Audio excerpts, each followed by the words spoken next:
Welcome to Buddhism, a world religion and its teachings, brought to you by the Academy of History and Culture. This documentary series invites you to explore one of the most profound and influential religions in human history. Over the course of our journey, we will delve into the origins, key teachings, and enduring legacy of Buddhism, a spiritual tradition that has touched the lives of millions across the globe for over 2,500 years. Over 2,000 years ago, in the lush and vibrant land of ancient India, a prince was born into a world of opulence and grandeur.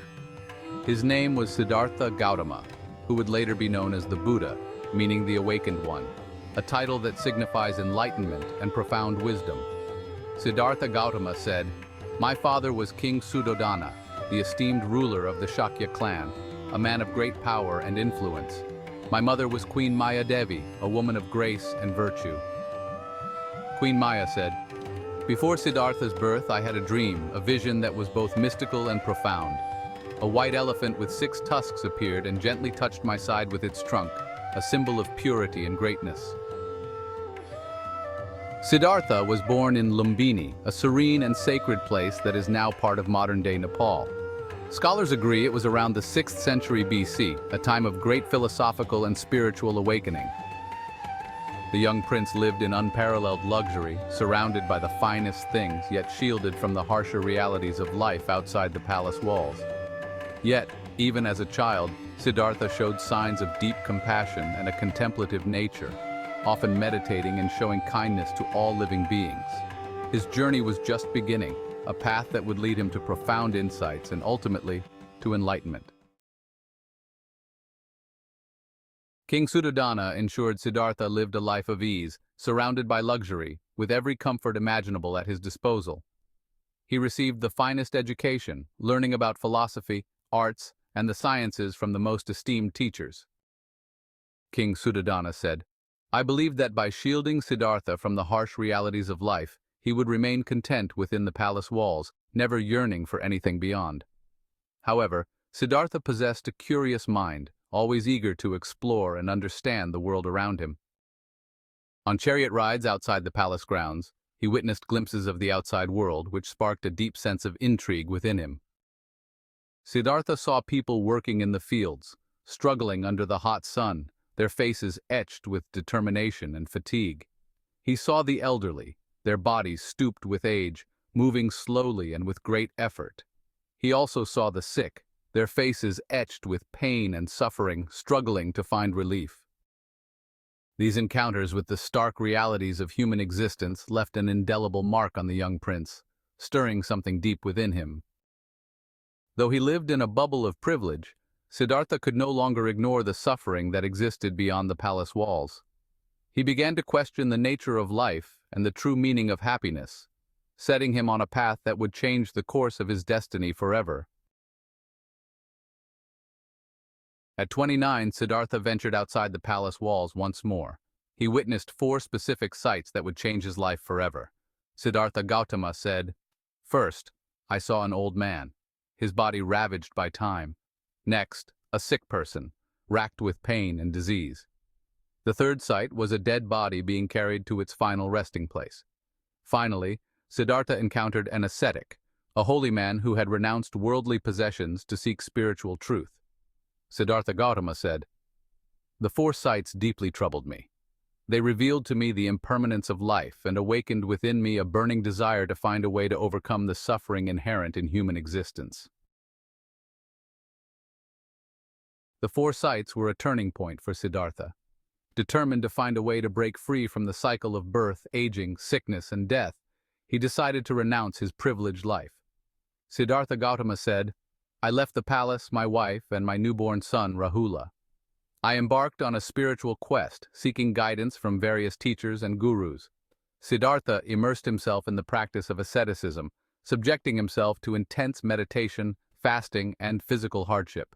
Siddhartha Gautama said, "Despite my efforts, I did not find the answers I sought.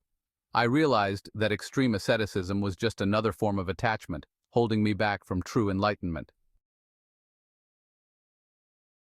After 6 years of extreme asceticism, Siddhartha realized that self-denial was not the answer. He had pushed his body to the brink, hoping to find spiritual liberation through suffering. Siddhartha Gautama said, "I had swung from one extreme to another, from the heights of luxury to the depths of deprivation. First, a life of indulgence in the palace, surrounded by opulence and comfort where every desire was met. Then, a life of severe deprivation in the forest, where I denied myself even the basic necessities of life. Neither had brought me closer to understanding the nature of suffering. I was no nearer to the truth than when I had started." He remembered a time in his youth when he achieved a state of deep meditation while sitting under a rose-apple tree. In that moment, he experienced a profound sense of peace and clarity. Siddhartha Gautama said, "I realized that the path to enlightenment lay in the middle, not in the extremes. It was a path of moderation, a balance between indulgence and deprivation. This middle way was neither self-indulgent nor self-mortifying. This realization is the foundation of the middle way, one of the central tenets of Buddhism. It teaches that true enlightenment comes from balance and harmony. It advocates for a balanced approach to life, where one neither clings to pleasure nor subjects oneself to unnecessary pain. This balanced lifestyle is key to achieving inner peace and understanding."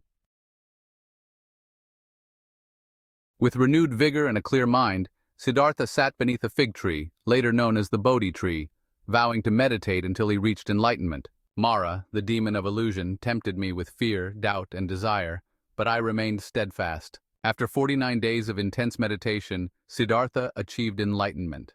He saw the nature of reality clearly and understood the cause of suffering and the path to liberation from it. I had found the answers I sought. I understood that suffering is a part of life, but attachment to desire is what causes us to suffer. By letting go of attachment, we can find true peace and liberation. Having attained enlightenment, Buddha felt a deep compassion for all beings and wanted to share his newfound wisdom. He journeyed to Sarnath, near the city of Benares, and delivered his first sermon to 5 ascetics who had been his companions. This sermon is known as the setting in motion of the wheel of Dharma. In it, Buddha laid out the 4 noble truths and the Eightfold Path, the core principles of Buddhism. The 5 ascetics, deeply moved by Buddha's teachings, became his first disciples, forming the Sangha, the community of monks.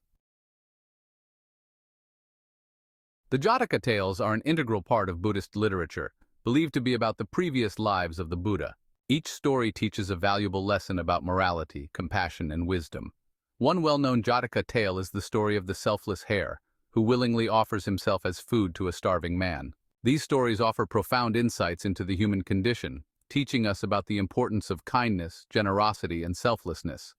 They remind us that our actions have consequences and encourage us to live ethically and strive for spiritual growth.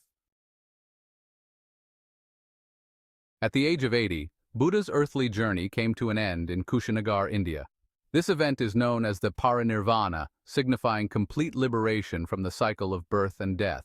Even in his final moments, Buddha continued to teach, reminding his followers that everything in the world is impermanent and urging them to strive for their own liberation with diligence. Buddha's passing was a moment of great sorrow for his disciples, but also a time to reflect on his teachings and rededicate themselves to the path he had shown them.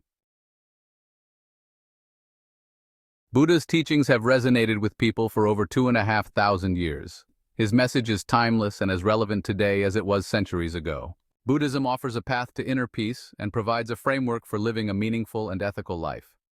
Buddhists strive to follow the example set by Siddhartha Gautama, practicing meditation, cultivating compassion, and living in accordance with the 4 noble truths and the Eightfold Path. Buddha's teachings are not about blind faith.